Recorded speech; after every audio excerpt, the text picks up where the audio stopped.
Arkadaşlar hepinize merhabalar. Yine süper bir videoyla karşınızdayız. Bugün Polkadot'un slot müzayedelerinden bahsedeceğiz. Bildiğiniz üzere bundan önce daha ilk haber gelir gelmez ki haber geldiğinde biliyorsunuz Polkadot 30 dolardı. Bunun hemen size haberini, videosunu, her şeyini yapmıştık. Ve Polkadot müzayedelerinin Polkadot'un gelişim aşamasında, para kazandırma aşamasında bize önemli fırsatlar sunacağını söylemiştik. Aslında bugüne geldiğimizde Polkadot'un fiyatlandırmasına da bakarsak bunu şu ana kadar fazlasıyla zaten almış durumdayız. Nereden bakarsanız bir %80 kârdayız. Ama bu Polkadot'un slot müzayedeleri de bize bence fazlasıyla para kazanacak. O yüzden ne yaptık? Bu birden fazla video çektik. Canlı yayında bahsettik. Bu konuyu oldukça önemsiyoruz. Sizin de önemsemenizi tavsiye ediyorum. O yüzden bu videoyu sonuna kadar izlerseniz aklınızda hiçbir soru işareti kalmayacağınıza emin olabilirsiniz. Bundan sonra bu videoların devamını da zaten sizler için getirmiş olacağız. Şimdi öncesinde Polkadot slot müzayedeleriyle ilgili bir videomuz vardı. Onu sağ üstte bırakıyorum. Onu izleyebilirsiniz arkadaşlar. Yine video içerisinde daha önce Türkiye'de ilk kez bizim bahsettiğimiz ve tek bizim bahsettiğimiz Kusada müzayedelerinde sağ üstte linkini göreceksiniz. Onlara basıp onları izlemenizi tavsiye ediyorum. Şimdi ne demiştik? Binance Polkadot slot müzayedelerini destekliyor. Buna nasıl katılacağız? Şimdi burada 15 dakika önce bir haber geldi. Zaten destekleneceği haberini size bildirmiştik ama 15 dakika önce bir haber geldi. Nasıl olacağına dair biz de şu an size hemen bunu aktarıyoruz. Burası Polkadot'un müzayede sayfası olacak arkadaşlar. Binance tarafındaki müzayede sayfası olacak. Burada projeler var. Gördüğünüz gibi bu ilk hafta bu müzayedeye katılanlar arkadaşlar. Gördüğünüz gibi bizim tuttuğumuz 3 tane proje var. Bununla ilgili de video gelecek. Bunlara ne yapabileceksiniz? Yatırım yapabileceksiniz. Şimdi Binance şöyle güzel bir şey getirmiş. Demiş ki siz bunu öğrenmeniz için biz ayın 4'ünde bakın 11. ayın 4'ünde bir şey başlatalım. Yarışma başlatalım ve 7 gün boyunca siz buna ısınmak için datlarınızı buraya kilitleyin. Bunun karşılığında da erken ödüller alın ve bu ödüllerin değeri de 30 milyon dolar. Şimdi bu ödülleri nasıl alacağız? Bu paraları kitlediğimizde bizim hesabımıza gelecek mi? Biraz da bundan bahsedeyim. Öncelikle bakın şunu söyledim. Ne zaman kitlemeye başlıyormuşuz arkadaşlar? Kitleyebiliyormuşuz. Yarın. Bakın yarın saat 1'de ne yapabiliyoruz? Kitlemeye başlıyoruz. Bununla ilgili de %100 video çekeriz. Ne yapacağız burada? Beğendiğimiz projeye, bakın hangi projeyi beğeniyorsak ona minimum ne kadarmış? Hemen ona da bakalım. Bakın gelin minimumda ne kadarmış? 0.3 tane 01 DAT kilitleyebiliyormuşuz. Kilitlediğimiz DAT miktarı kadar da projeler bize bir erken ödüllendirme yapıyor ve Binance da bunu dağıtıyor. Ödüllerin miktarı ne arkadaşlar? Bakın her birinin yanında yazıyor. Bu 2750 tane Moonbeam dağıtacakmış.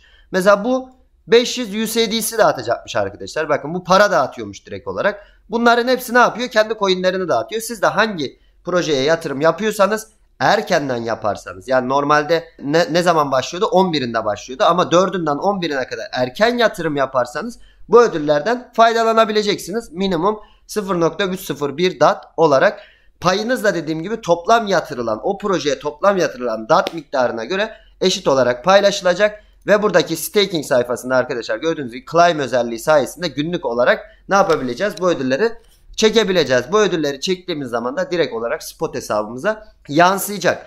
Erkenden yatırım yaparsak arkadaşlar daha az DAT kitleneceği için bizim ödüllerdeki pay oranımız ne yapacaktır? Artacaktır. O yüzden yatırım yapmayı düşünenlerin yarın açılır açılmaz ne yapması gerekir? Burada vote, bakın oy ver seçeneği çıkacak ve buradan ne yapabileceğiz arkadaşlar? Kilitleyebileceğiz. Şimdi biraz daha detaylardan bahsedeyim çünkü bu sorular çok gelecek. Hocam birincisi ben bu DAT'ı kilitledim.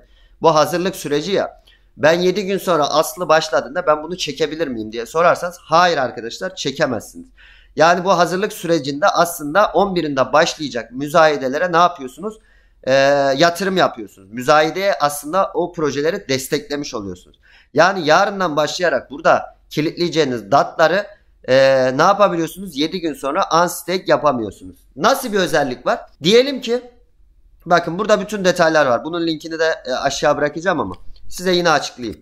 Ne zaman başlıyormuş kiralama süreci arkadaşlar? Bakın hemen bakalım. Açık arttırma süreleri, bakın. Açık arttırma süreleri ayın 11'inde başlıyormuş. Ta 12. ayın 16'sına kadar devam ediyormuş. Bu süre zarfında bir kere bu Polkadotlarınız kilitli olacak. Bunu bilmenizde fayda var. Eğer sizin Yatırım yaptınız. Diyelim ki Moonbeam'e biz bir tane Polkadot yatırdık ve Moonbeam bu müzayedeyi kazandı. O zaman tam 2 yıl boyunca arkadaşlar ne olacak? Polkadotlarınız kilitli kalacak. Bunu unutmayın. Ama Binance bunu da çözmüş. Tabii ki her zamanki gibi. Burası çok önemli. Binance ne yapacakmış? Bakın burayı okumak istiyorum. Binance BDOT diye bir coin yayınlayarak likidite çözümü sağlayacaktır. Kullanıcılar stake ettikleri DAT'ları 1.1 oranında BDAT'a çevirebilecekler. Parachain slot kiralaması sona erdiğinde kullanıcılar stake edilen DAT'larını 1.1 oranında BDOT olarak kullanabilir. Bu şu demek oluyor arkadaşlar. Parachain'ler bitene kadar, bakın parachain'ler ne zaman bitiyordu? Bir ay. Kesinlikle o DAT'larımız kilitli kalıyor. Parachain'ler bittikten sonra diyelim ki ben bir DAT kilitlemiştim. Onun karşılığında Binance bana bir tane BDAT verecek. BDAT'ın fiyatı da arkadaşlar DAT'la aynı olacak. Dolayısıyla buradaki kitleme sorunu da aslında ne yapmış Binance? Çözmüş. Onunla ilgili de ne demiş arkadaşlar? Onu da okuyalım bakın. BDAT'ınız, bakın BDAT ticaret yapması etkinleştirildiğinde kullanıcılar BDAT satarlarsa ellerindeki kitledikleri DAT karşılığında BDAT alacaklar ya bir ay sonra. Projelerden 2 yıllık stake ödüllerini almaya devam edebilirler diyor. Dikkat edin arkadaşlar. BDAT satın alan kullanıcılar ise stake ödüllerini alamazlar. Bu şu demek oluyor. Sen önceden DAT kitleyip bu bölümden DAT kitleyip müzayede sürecince buna katılırsan BDAT'larını satarsın, devam edersin ve bu ödülleri almaya hak kazanırsın. Ama gidip sen piyasaya açılacak ya bu BDAT. Sen sırf bu ödülleri almak için Polkadot kitlemeden gider piyasadan BDAT almaya çalışırsan o zaman diyor ki bu ödülleri alamazsın diyor.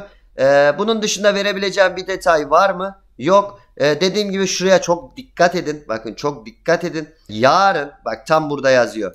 Yarın kitlediğiniz DAT'ı ayın 12. ayın 18'ine kadar İade alamazsınız arkadaşlar. İade alamazsınız. Müzayedeyi kazanmasa bile alamazsınız. Müzayedeyi kazanmazsa eğer projeniz Binance diyor ki DAT'larınız diyor 12. ayın 18'inde spot cüzdanınıza iade edilecektir diyor. Kazanırsa da ne oluyordu arkadaşlar? Kazanırsa da belli bir oranda DAT karşılığında bize ne yapacak? BDAT verecek. Bu sorunu da böylece çözmüş olacağız. Bence çok heyecanlı, çok güzel. Biz buna katılacağız arkadaşlar. Önceden beri bahsediyoruz. Yine yarın bu açıldığında bununla ilgili bir video ya da canlı yayın yapmış olacağız. Hepinizi çok seviyorum. Bunu önemseyin. Bu Polkadotlar kilitlenmeye başladığında Polkadot için daha da güzel günler önümüzde diye düşünüyorum. Görüşmek dileğiyle, sizleri seviyorum.